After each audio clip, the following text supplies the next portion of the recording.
নমস্কার, আমি পুকলু। আপনারা দেখছেন বারোভাতাই নিউজ চ্যানেল। তো আমাদের ক্যামেরাম্যান আছে নাটবল্টু। তো ইতিমধ্যে আমরা পৌঁছে গেছি মাধ্যমিক পরীক্ষা স্থল কেন্দ্রে। তো ইতিমধ্যে আমরা পেয়ে গেছি একজন গার্জিয়ান এবং পরীক্ষার্থীকে। তো শুনে নেওয়া যাক তাদের মুখ থেকে যে তাদের পরীক্ষাটা কেমন হলো। আচ্ছা ভাই, তোমার নামটা কি আছে? আমার নাম রকি যাদব আছে। তো কাকিমা, ছেলের কিরকম পড়াশোনা কিরকম করেছে সারা বছর, যদি আপনি একটু বলতেন। सारा दिन वही पढ़ता है, बिस्ना में वही रखता है, पढ़ता है। তো ভাই, কত অ্যান্সার করেছো যদি একটু বলতে। আমি দিয়েছি 100-তে 90-এর অ্যান্সার।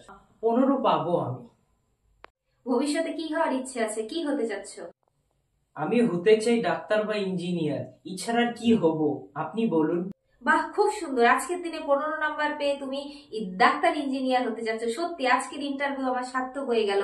কিন্তু আমি তোমার সাথে কথা বলে যা বুঝতে পারলাম, তুমি ডাক্তার ইঞ্জিনিয়ার হও বা না হও, তুমি একজন খুব ভালো ভাকারু হতে পারবে। Thank you. আচ্ছা ভাই, তোমার নামটা কি আছে? আমার নাম ঋষি ভট্টাচার্য। তো কাকিমা, ছেলের কিরকম পড়াশোনা কিরকম করেছে সারা বছর, যদি আপনি একটু বলতে। ও তো বেশি পড়ে না, এই মোবাইল টোবাইল খোঁচায়। দেখা যাক, ও 3টা মাস্টার আমি রেখেছি, দেখি ও কিরকম রেজাল্ট করে, দেখা যাক। তো ভাই, কত অ্যান্সার করেছো যদি একটু বলতে। আমি 90-এর অ্যান্সার করেছি, 80 পাবো।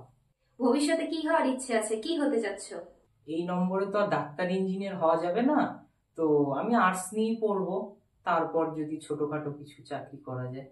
তোমার সাথে কথা বলে খুবই ভালো লাগলো। বারোভাতাই নিউজ চ্যানেল থেকে তোমাকে ভবিষ্যতের অনেক অভিনন্দন, শুভকামনা রইল। তো ইতিমধ্যেই দেখতে পেলেন আমাদের স্টুডেন্টদের ইন্টারভিউ।